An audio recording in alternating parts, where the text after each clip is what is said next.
Thank you so much, Hugo. All right, ladies and gentlemen, we're going to jump into the petroleum industry. But this is another one that is another deep topic that the Nairametrics crew wants to look at with respect to the regulatory environment for 2021. So the petroleum industry bill, of course, President Buhari passed it on to the National Assembly in September, and they're deliberating on when that can get passed. So we want to get into the background, the reforms that are required, the policy focus, likely benefits. Our panelists are going to be Adedamola Adegun, an energy consultant. Of course, we also have Olufemi Babem, partner at KPMG, and Yemisi Awonuga, partner energy and projects at Templars. So we'll kick off with Adedamola Adegun, who has a presentation on the PIB overview.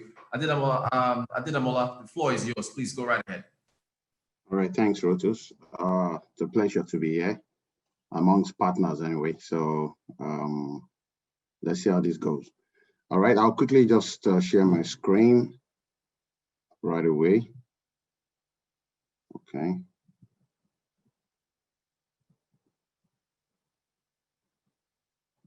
Oh, that's you can all see my screen now, right? We can see it. We can hear you loud and clear. All right, thank you.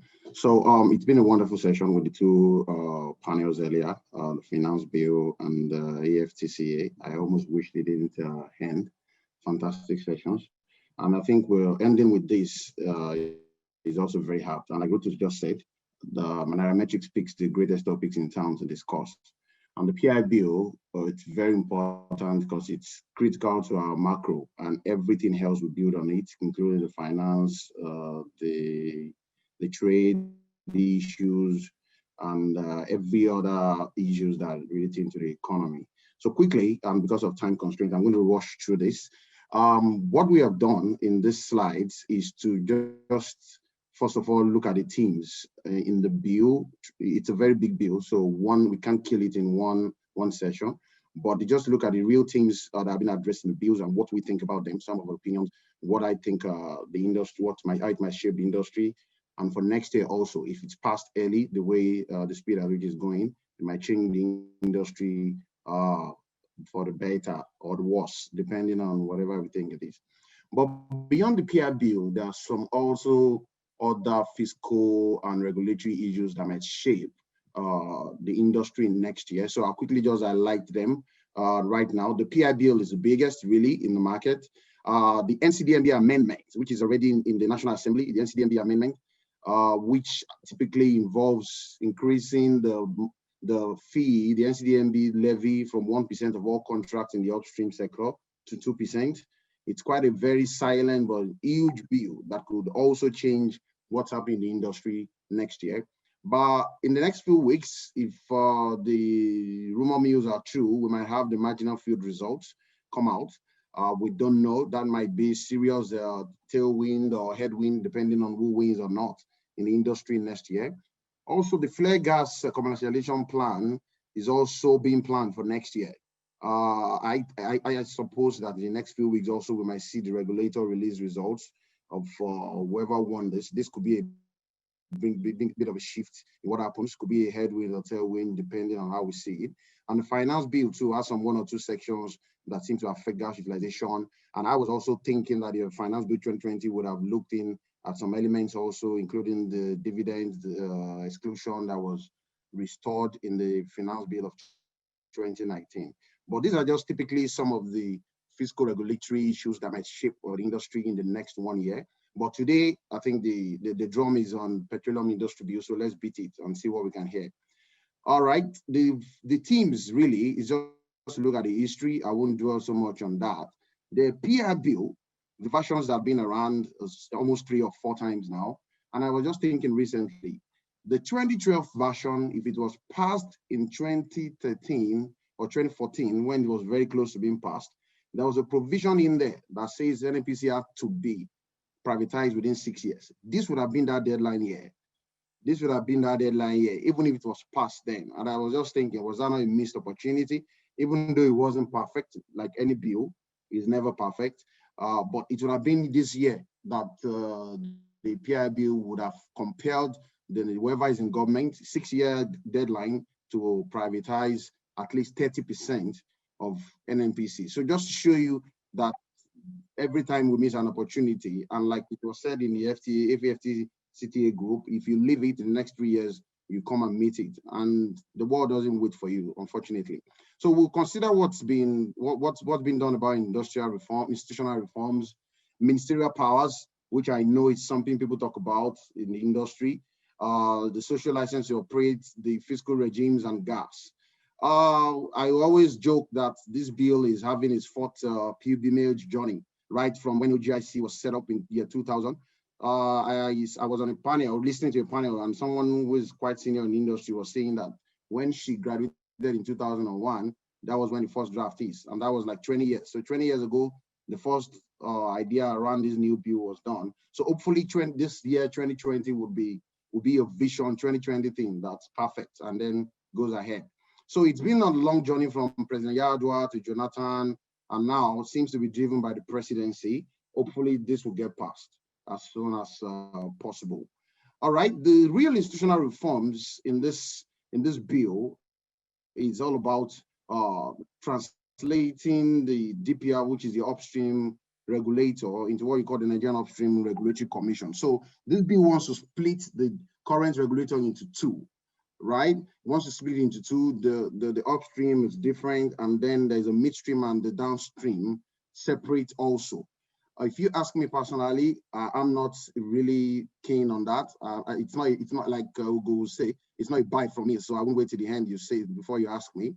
But this is what's in the bill, so we're going to consider what that means. So the bill wants to translate DPR, the upstream section, to NURC.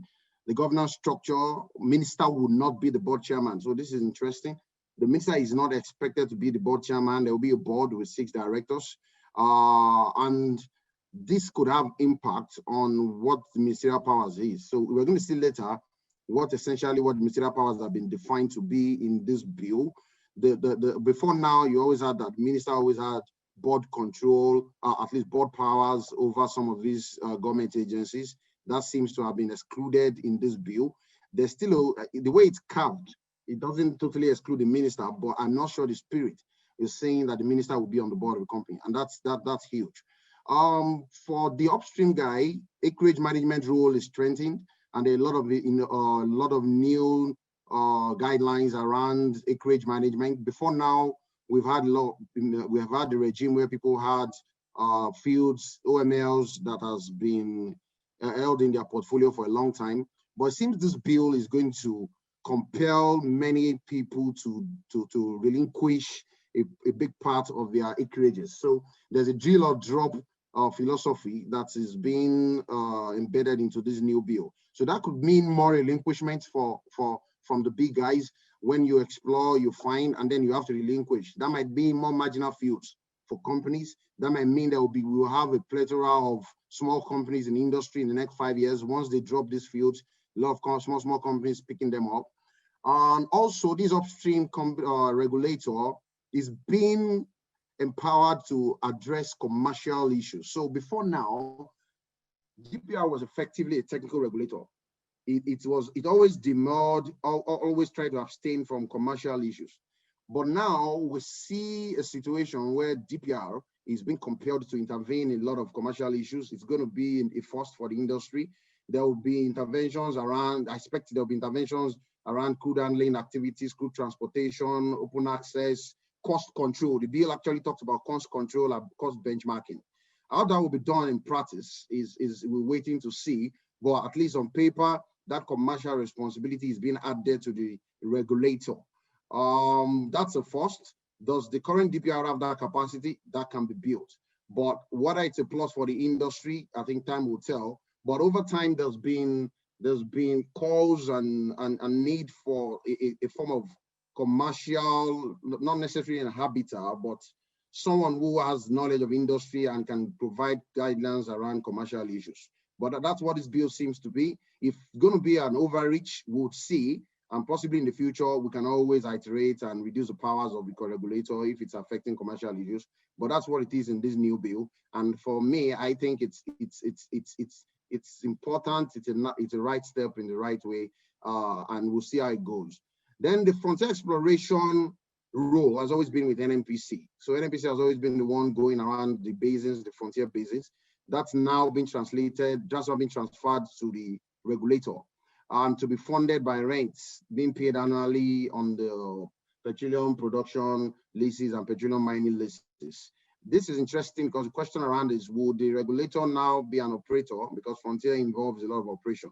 But I don't, but I think the question this is trying to solve is that you don't want NNPC to be bedeviled with a lot of these extant activities that are not for commercial. So that's some of the things that are going to be taken from NNPC. And then also, very importantly for the industry, seems the bill still allows DPR to retain a part of its revenue. So currently, DPR has that approval to retain 4% of every revenue it generates to run itself. That seems to have motivated DPR to increase its revenue drive more than it used to be. If you notice, there's been a lot of fines and fees more than we used to have. So we are incentivizing the regulator to be a revenue generating company, not just via royalties, right, as it is, but also from other sources. So the open curtailment rule also is still going to be retained, and other issues that we didn't have space to address here. The midstream regulator is going to be in charge of gas processing and transportation, right? So the challenge here is you have a typical upstream operator might have to deal with two regulators, and that's where the challenge coming from. So if I'm going to build a gas plant, I might have to deal with two regulators. That might be a drawback for industry growth, but this new regulator is being empowered to handle both midstream and downstream issues. Commercial role of EPRA is being transferred to this new regulator. The regulation seems to be enshrined, even though it's like a quasi-regulation. Regulation is still highlighted in the bill, but I think the regulation is being enshrined in this new bill, which is a real plus. Also, increased commercial powers, and then governance structure minister is not there. But one thing that's interesting is the midstream gas infrastructure fund, which will be funded by 1% of every wholesale product downstream and natural gas in Nigeria. So that's interesting. 1% extra for every purchase of wholesale petroleum products and natural gas to make investment in gas projects across the country. That could also imply more costs for downstream and downstream off-takers and then customers in the long run. NNPC is expected to be commercial within 6 months, incorporate the company in 6 months, go through the process. Minister has to transfer some assets to NNPC. Unfortunately, there's no sunset deadline clause in this bill to say when those assets will be transferred. And then also, NNPC will be expected to pay dividends to government. So the question is, what happens to the monthly FAC meetings? Would FAC now be quarterly and be dependent on dividends? Would the mechanism, would there be a moratorium on this? Would this start immediately that the act is passed, that the bill is passed and the president signs off? These are some of the things that the bill highlights, and I think the panelists can also discuss this as we go forward. The IJV, a voluntary option for NNPC to participate in IJV. The minister, policy oversight, basically, country strategy, is not expected to be the board of the NNPC or the regulators, but the minister is the chairman of the gas midstream infrastructure fund. And also, very importantly, before now, the minister had a lot of powers with M&A approval, right? If you want to buy into companies in Nigeria, before now, the minister had a lot of leverage. But this seems to subtract from that, in which if within 60 days, you don't get a reply from the minister, it's assumed that your M&A is approved. It's assumed that the M&A is approved. So the commission, once the commission recommends to the minister, from that day, it's a TikTok, and for 60 days afterwards, if the minister doesn't approve, it's deemed approved. All right, on gas, there seems to be a lot of tighter government role in commercial issues, which would have not been recommended. Too much invasiveness in commercial issues on gas, sectoral pricing and all other issues are being retained. More also critically this time around, there's clarity on franchises. So before now, there was no clarity on franchises in Nigeria, on gas franchises, local distribution companies. But now there seems to be that power is codified, and the midstream regulator is licensed, is empowered to introduce those franchises across. So if you if you're interested in that sector, it's time to start thinking of how to quickly get those franchises early from the regulator. Natural gas storage is now licensing is now being introduced. Interestingly, there is now royalty on NGLs produced onshore, right? No provisions for floating LNG, and then this time around, no hydrocarbon tax on condensate from NAG.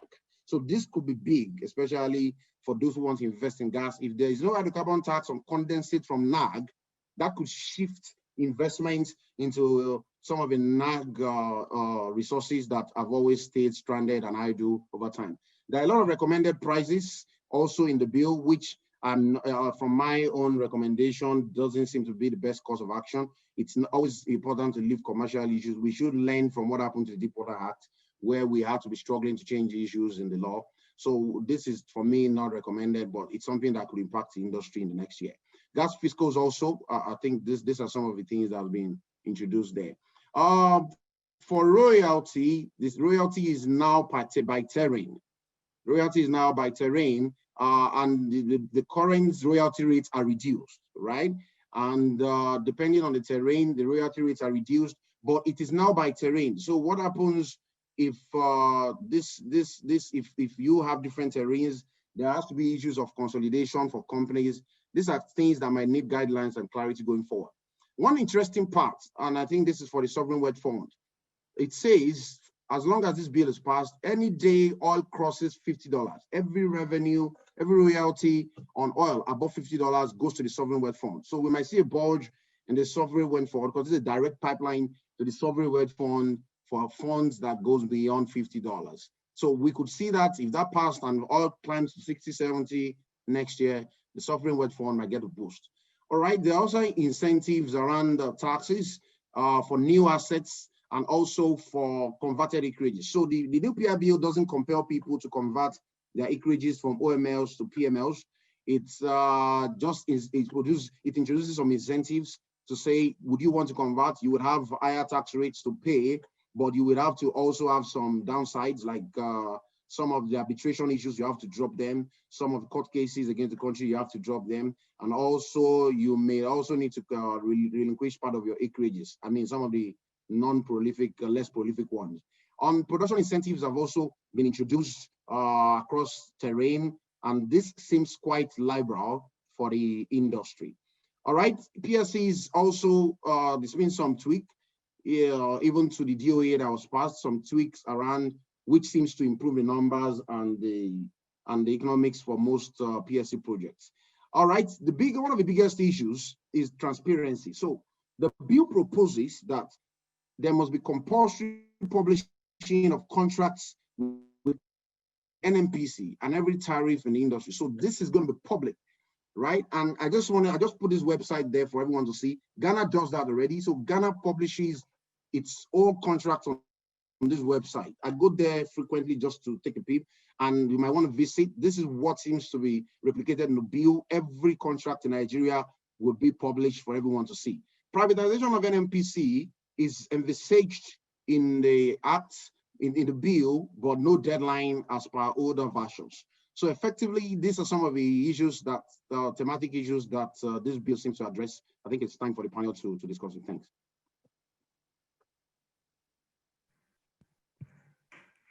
Great stuff, Adedamola. Thank you so much for that, Adedamola Adeogun. He is, of course, an energy consultant. Great presentation there. We have to like speed up because we're getting so close to time. I want to quickly, actually, I'm not going to bring in the other panelists now, but I wanted to quickly throw a question to you here. When you're talking about the midstream reforms, you were saying that they're now going to have to deal with two regulators. There was all this talk about NNPC being scrapped, being put on the on exchanges, and there was the idea that things would get easier for the players in the industry as far as regulation is concerned. Is there still too much control with respect to what the bill is introducing? Oh yes. So as per the drought regulator, that seems to introduce some complexities around, especially for upstream players. For downstream players, it's straightforward. They are always dealing with DPR. They are going to deal with a new agency. So they don't really have to deal with two regulators. But for upstream guys, this seems to suggest that they would have. So if an upstream guy owns a field and he wants to build a gas plant, he has to go to the NURC for the upstream issues, while for midstream issues, he has to go to the midstream and downstream regulator. That could be complicated when you have to deal with two regulators. And we know dealing with one is enough, having two could be a nightmare. So that's just a downside I've seen. But typically, the regulation, as per technical regulation, has never really been a problem. Most operators wouldn't say technical has been the problem, more of commercial. So now that the regulator seems to have commercial regulation powers, it's either way. I don't know how to define it, if it could be a plus or minus, but I wouldn't want to preempt. But having these complications could turn out to be anything for the industry. Thank you for that, Adedamola. I want to bring in Yemisi Awunuga. Yemisi, of course, is with Templars. She's a partner, energy and products at Templars. Yemisi, are you with us? Yes, I am. Good afternoon. Fantastic. Good afternoon. All right, I want to ask you, who are the key stakeholders likely to be impacted by the implementation of this of the bill? Thanks for that question, Brutus. So generically speaking, all the players in the sector will be impacted, but more specifically, midstream players will be impacted, midstream downstream players. And this is because, as Adedamola mentioned, there's a lot of regulation in that sector now. And it's not just about regulatory function of the authority, but you see them stepping into the commercial functions as well. So there's going to be pricing and framing of tariffs, pricing and framing of, cost control, cost benchmarking, right? In fact, for new gas infrastructure, for instance, you have a cap on the rate of return on equity, which should not be more than 20%. Yes, there is also an attempt to even change the pricing methodology for tariffs, where it says you would only charge for your actual throughput. If you understand that sector well, you know there is the throughput and there is a capacity reservation. So there's a lot of prescription in that regard. Now, for the downstream sector, there was a regulation passed a few months ago that sought to modulate the price. I mean, on the one hand, it says it was taking away the price cap, right? And on the other hand, we saw a form of modulation. Now, the PIB suggests that there would be free pricing between counterparties, right, that are dealing in the downstream sector. And you would imagine that, okay, that's the eureka moment in terms of deregulation. But on the other hand, if you go further into the PIB, it then suggests that the authority can still publish market prices.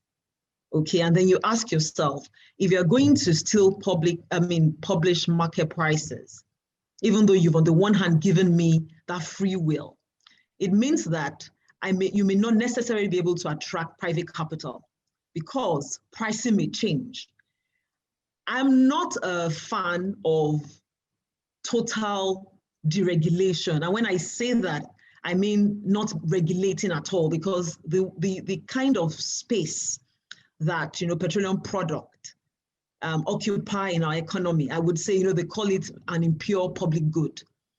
The effect of not having it, or the effect of shortage in supply, or abuse or monopolistic tendency would have a multiplier effect on everyone. Okay, so there has to be some form of intervention from time to time, but that should only be limited to regulating abuse and monopolistic tendencies. I'll leave it at that for now. I didn't say anything about the upstream players at this stage because I'm sure there'll be other questions to deal with them, but the midstream and downstream have a lot to do. in terms of regulation and the commercial aspect of their transactions. All right, thank you so much. I want to partner energy and projects templates. So thank you for that. I want to bring in Olufemi Babembo. Olufemi, the multiplicity of taxes in this sector.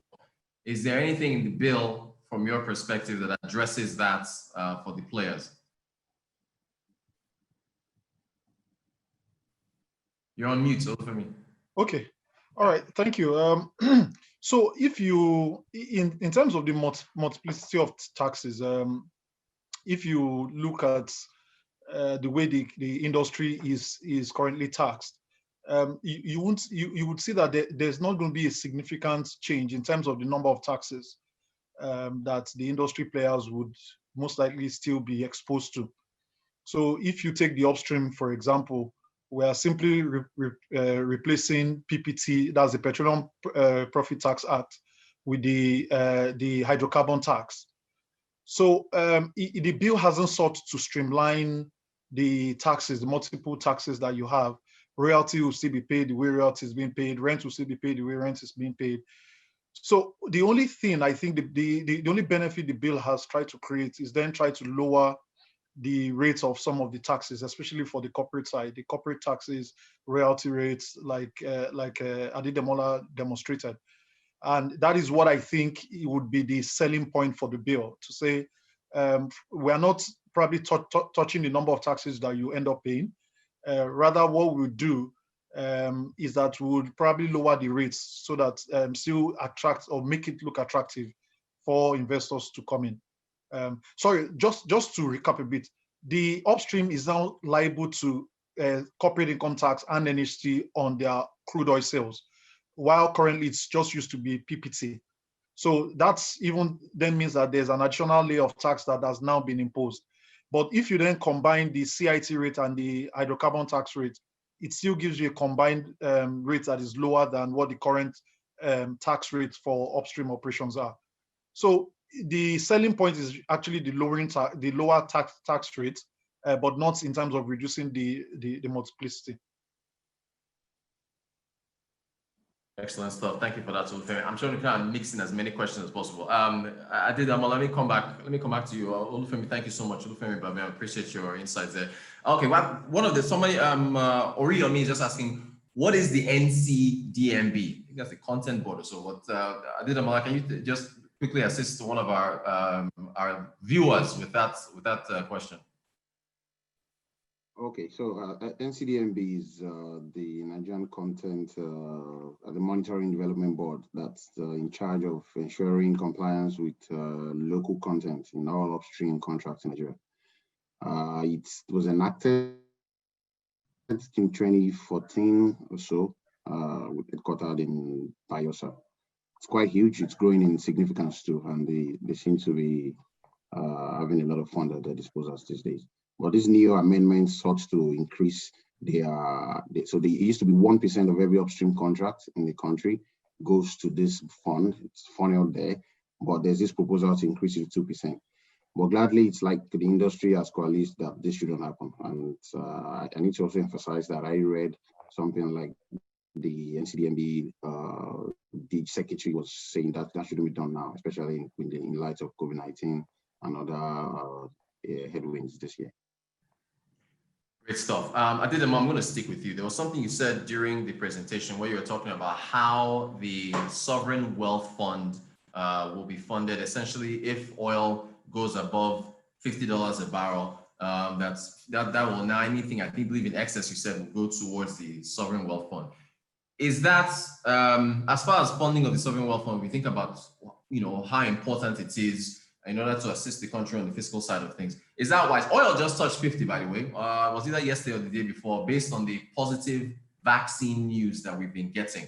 So oil it did touch $50 a barrel. But going forward with what OPEC is doing and the controlling of production levels, we'll have to see how things work out.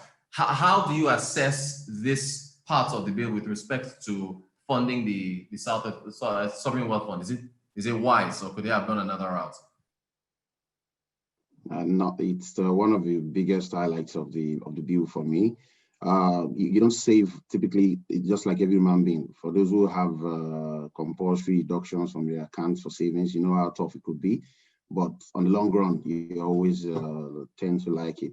So this says just for royalty by price. It introduces a royalty by price where if oil crosses $50, everything above that, just for the royalty, not the taxation, just for the royalty, everything above that is channeled to the sovereign wealth fund. So for me, it's beautiful. It's something I'll support and I like. Thank you for that, Adedemola. All right, Yemisi, I want to bring you back in. You touched more on, you said you get back to the upstream guys because you touched more on midstream and downstream with respect to folks the players that would be impacted the most. Yemisi, you want to now touch on the upstream side of things with respect to players in that sector. Right. Okay. So in relation to the upstream players, we can see that there are quite a number of new provisions. For instance, there's going to be an opportunity to convert, right, from the existing licensing regime to the new regime. Okay. There's what we call the concept of voluntary conversion, right? And existing players have up to 18 months to transition to that new regime.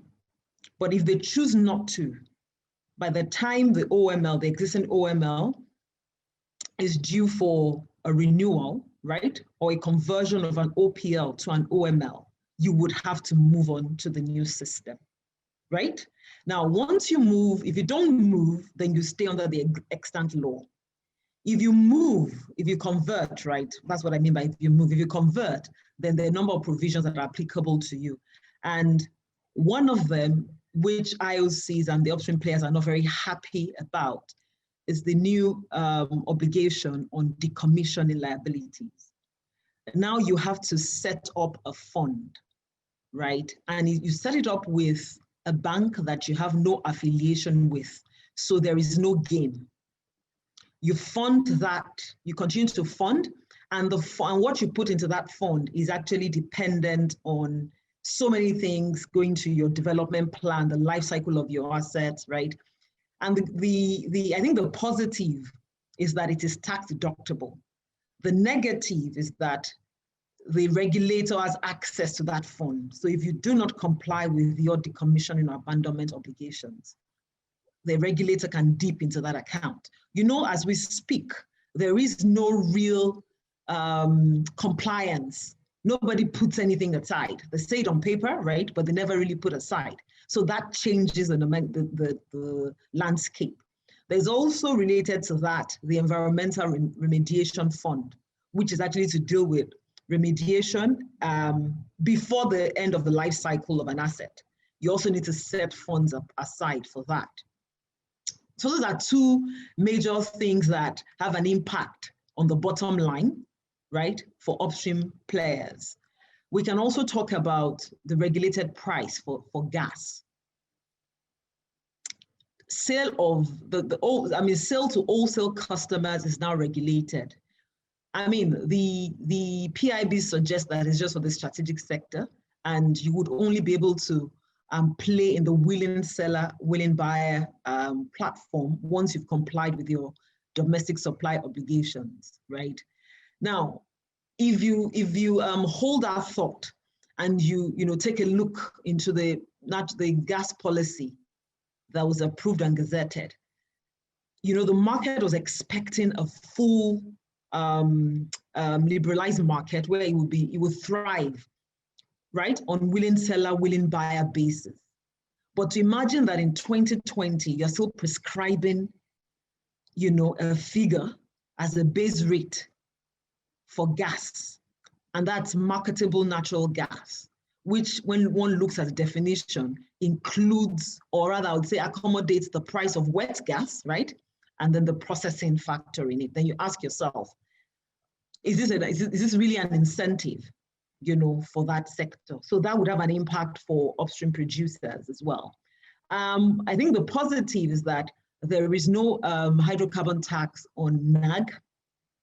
That's on non-associated gas production. So condensates and all the products, your C1 to C5 range that comes from that stream will not be subject to hydrocarbon tax, which I believe is a major incentive because you have a lot of NAG fields that are stranded and nobody would take a look at, even if offered on a platform of gold.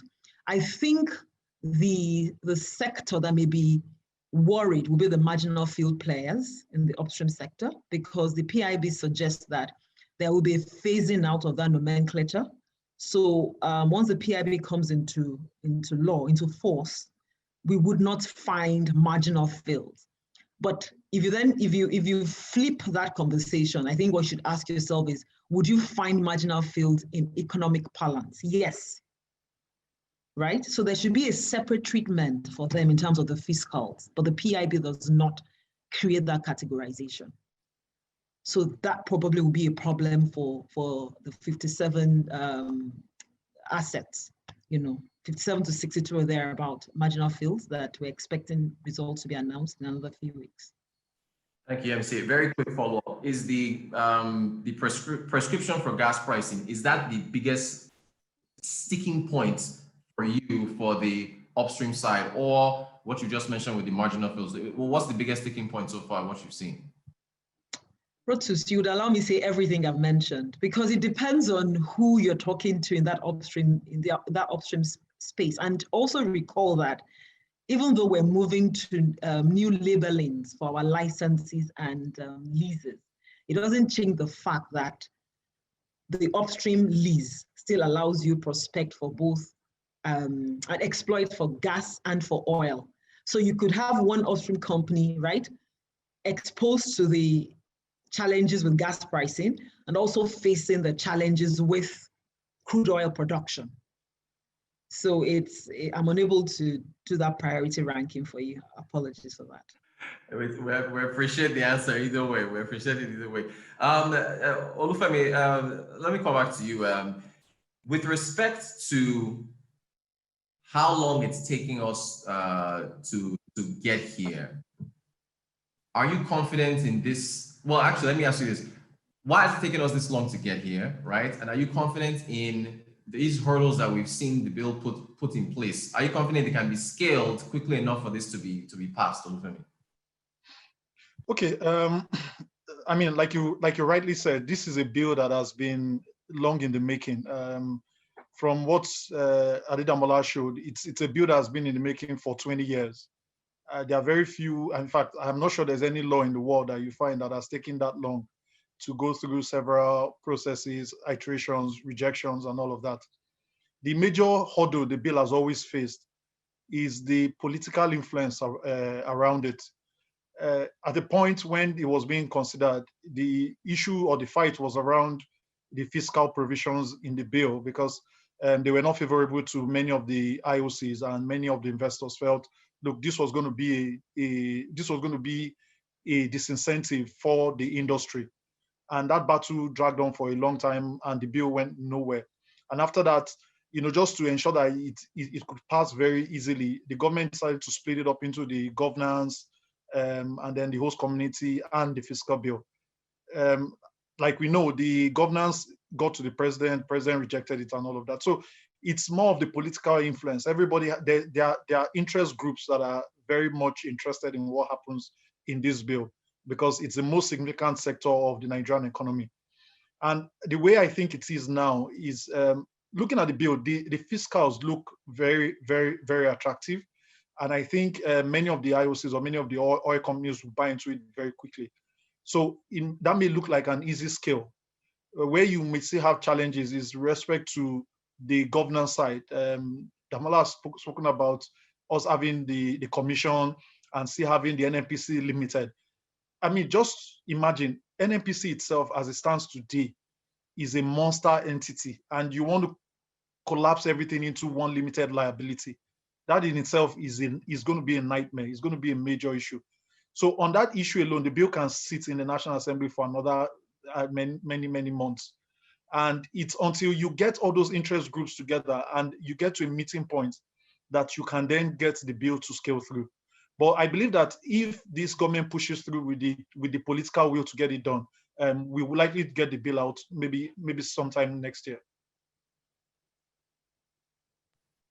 Thank you very much for that, Olufemi. Adedamola, I want to come back to you. It's a question from one of the viewers of the webinar from Tululokwe.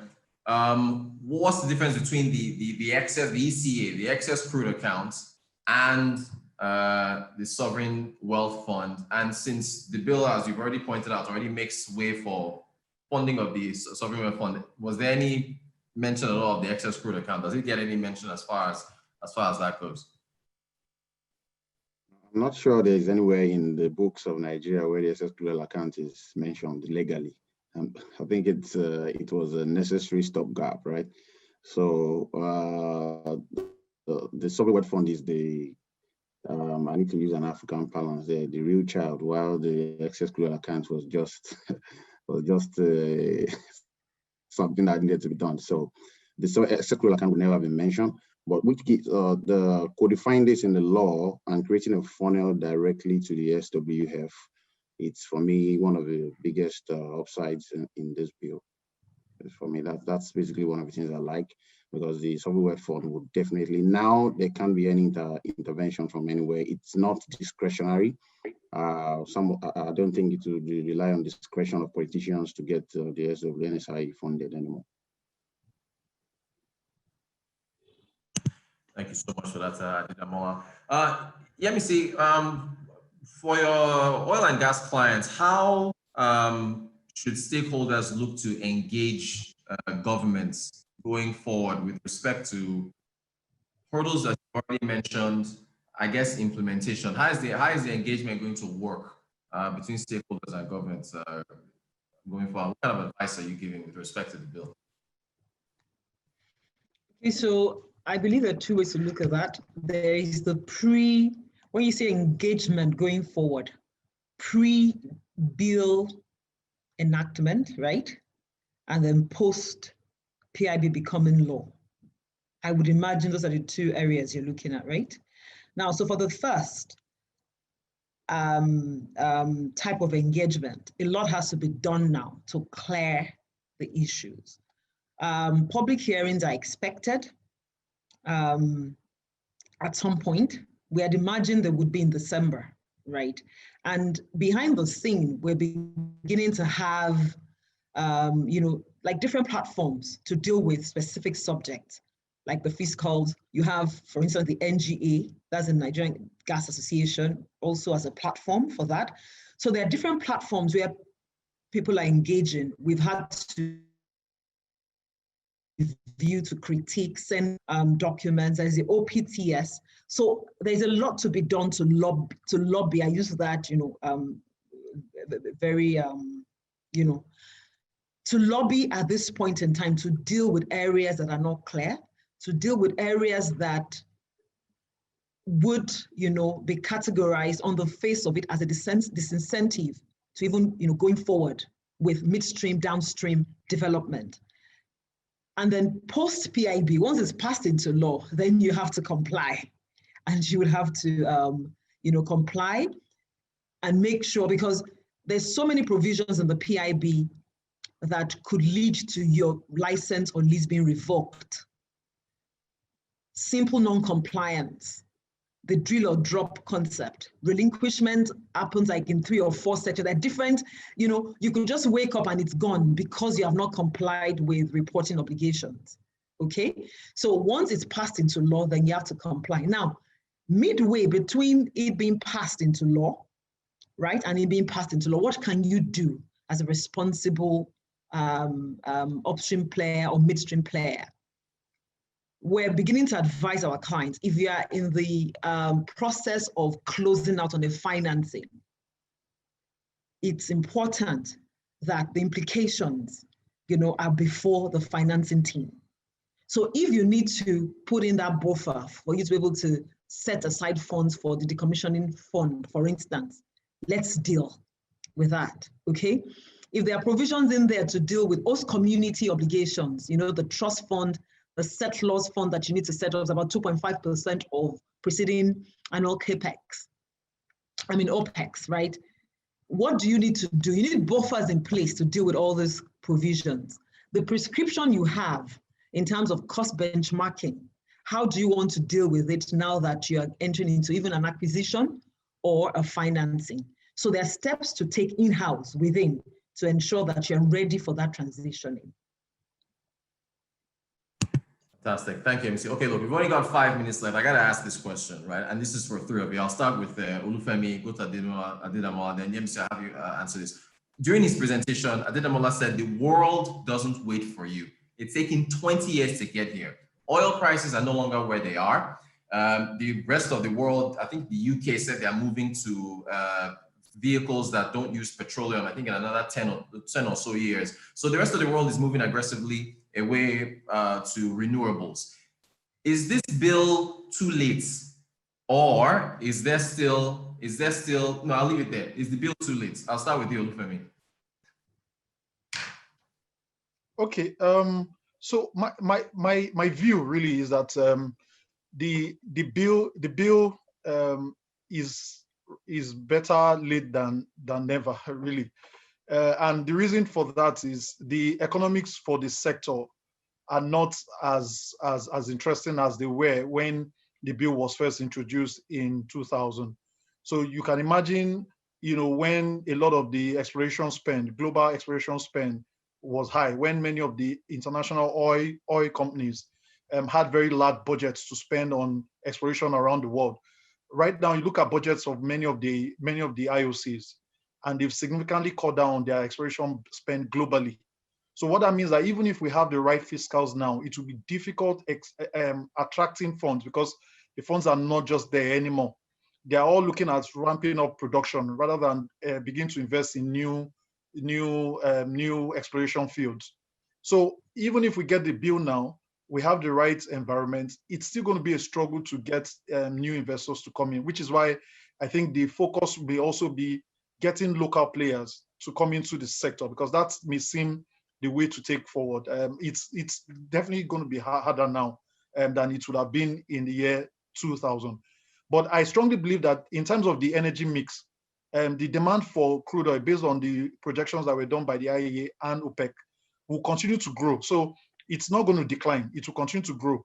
The only difference is that in terms of the mix, the renewables will continue to get a higher portion than the fossil fuels will. But demand for crude oil, demand for gas will continue to grow. So there's still a market, but whether investments will be attracted now because of the lean price of crude and because of some other factors, cost of doing the business in Nigeria, it's going to be hard. It's going to be hard, but better late than never still. Olufemi, thank you so much. Adedamola, if you want to get your take as well. Is it too late? Oh, well, the wise ones will say the best time to plant a tree is now. It has always been late. The world has changed radically since it was. IOCs hadn't exited Nigeria 20 years ago, but it has happened. So what we can do now, pass the bill. I don't believe in a perfect bill. I believe in progress. Any passing this bill is progress on many fronts. On the places where, and I think as Yemisi said, especially on the gas side and the commercial intrusion, I think that can be addressed before the bill is passed. But the passing the bill now is what we need to do. And the few things I want the bill to achieve. First, retain the IOCs. I think that's practical, that's critical. We must pass a bill that can retain the IOCs. The truth is this, the guys who can bring the big money in and who can get the big projects done are still the IOCs. We've tested, you have seen a lot of the independents have done in the last 5-8 years, and it's not been extraordinary or significant. So the bill must do everything to retain the IOCs. Gladly, on the fiscals chart, this seems to have thrown us ahead of a lot of countries.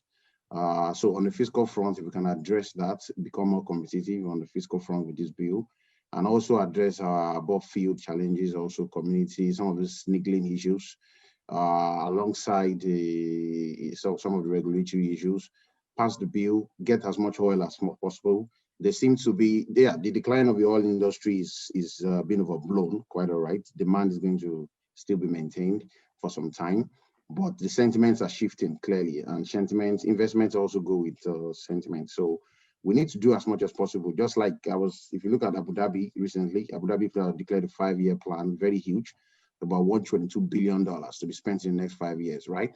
And it wasn't surprising to me in OPEC's meeting last week that Abu Dhabi was the one that was holding everybody to ransom, because they wanted the cuts to be changed. They wanted an increase in production quotas. So Abu Dhabi is fighting for the future. It wants to get as much oil as possible out while it's working on the renewable front.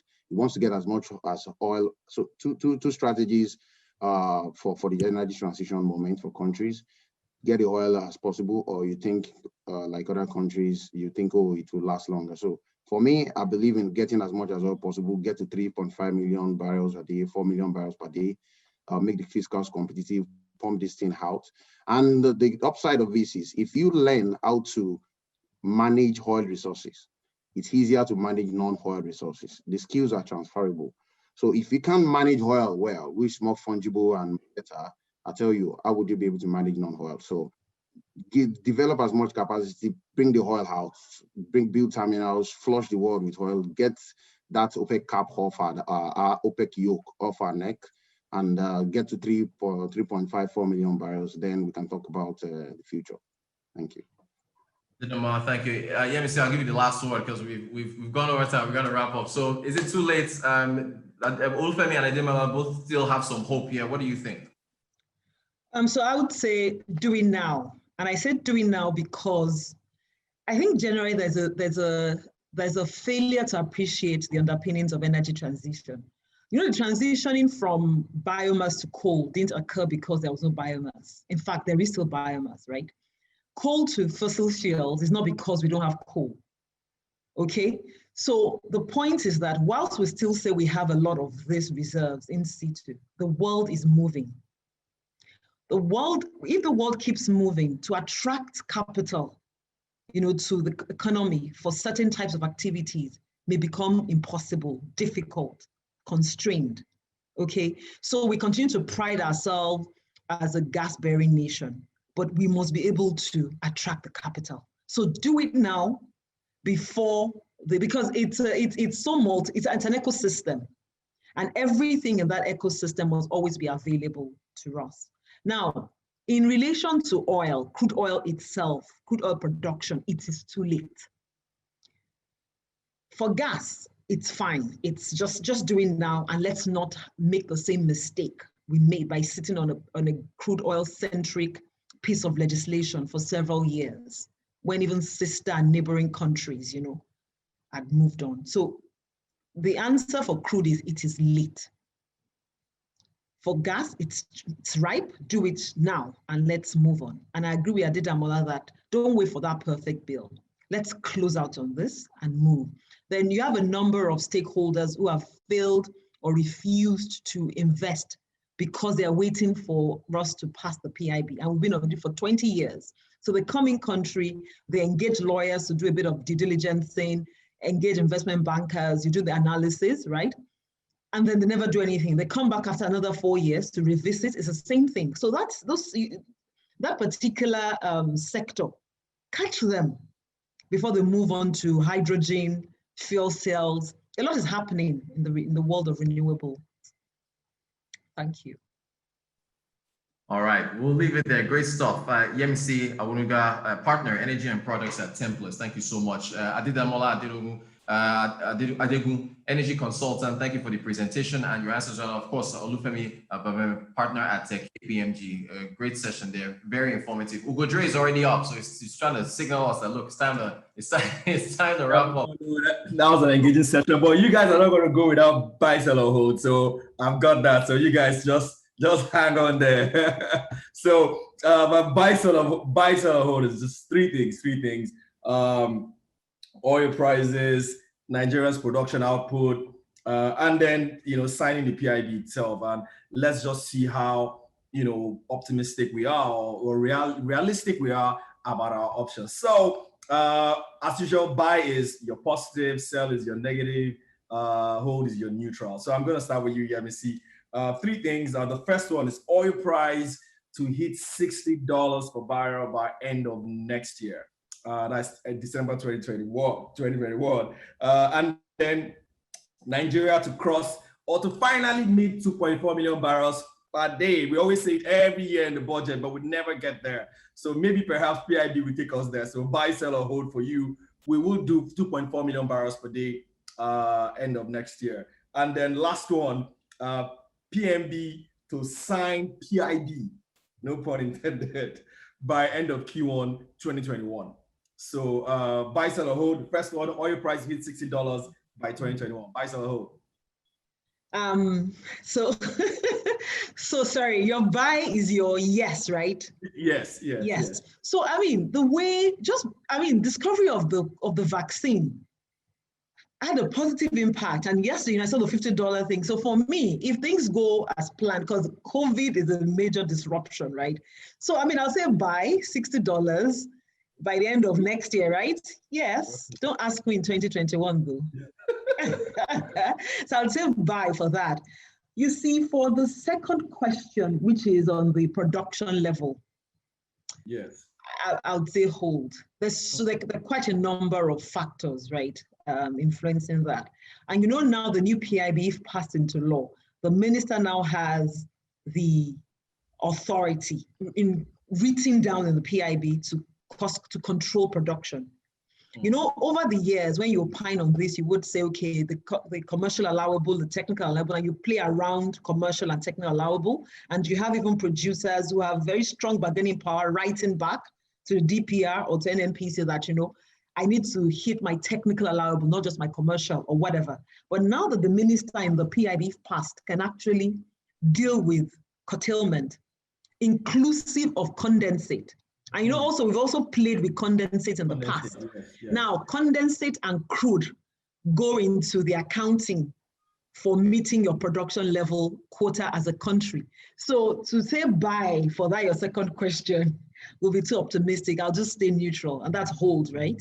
Okay. Yes. And for the last question, it's a buy. I'm very hopeful, very optimistic. And I've had engagements because of that optimism. So I wouldn't in the public space say that it will not be passed into law. It has to be.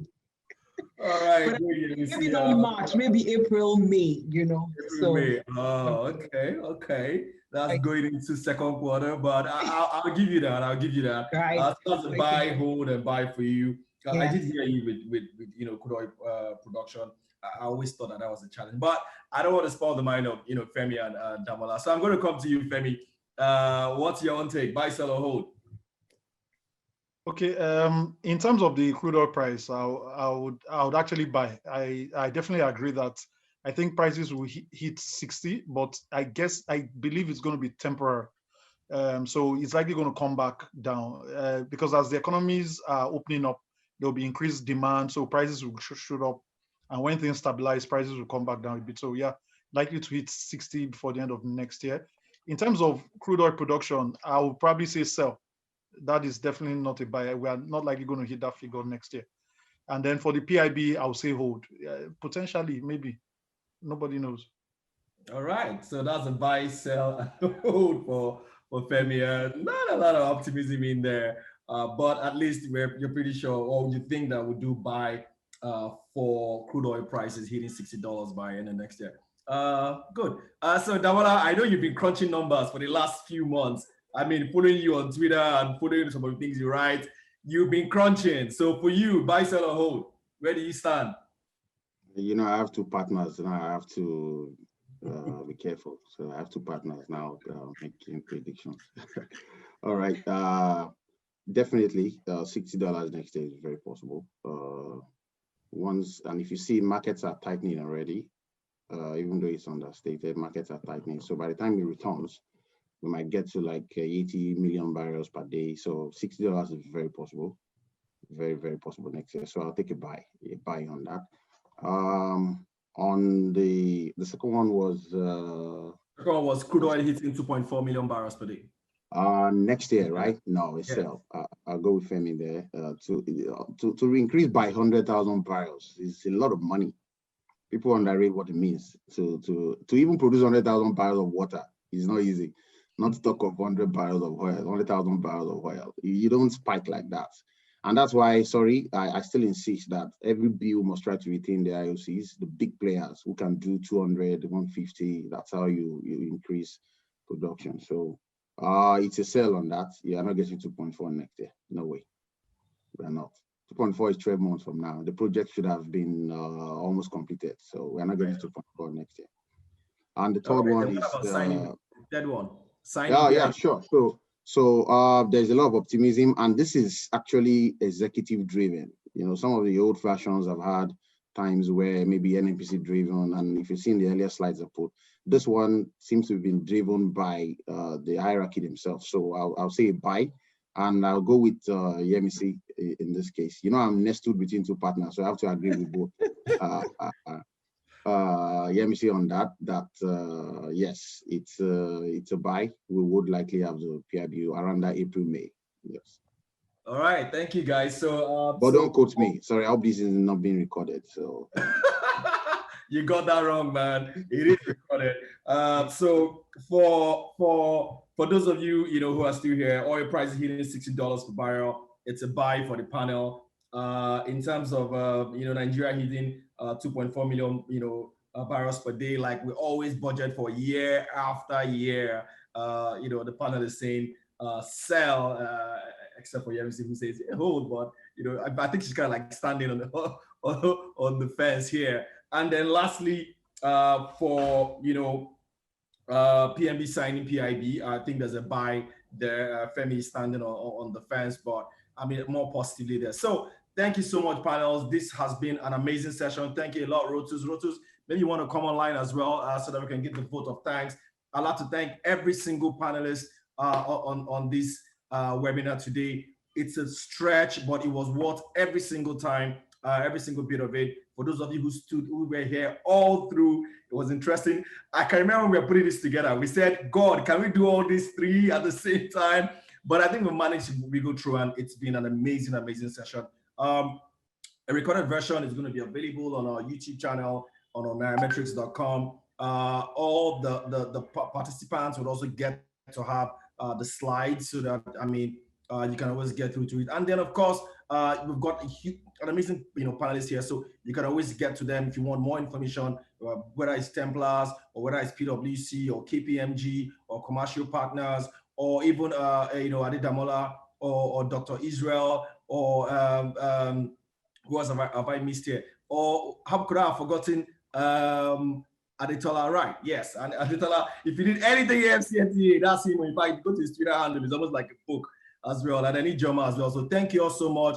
It's been an amazing session. We do this once every quarter. There's going to be another one in January. We're going to be focusing, I think, on fintech in January. We're looking at that space in January. As usual, Nairametrics is always taking on the big topics just so that we can continue to educate and inform. Over to you, Rotus. This is me signing out.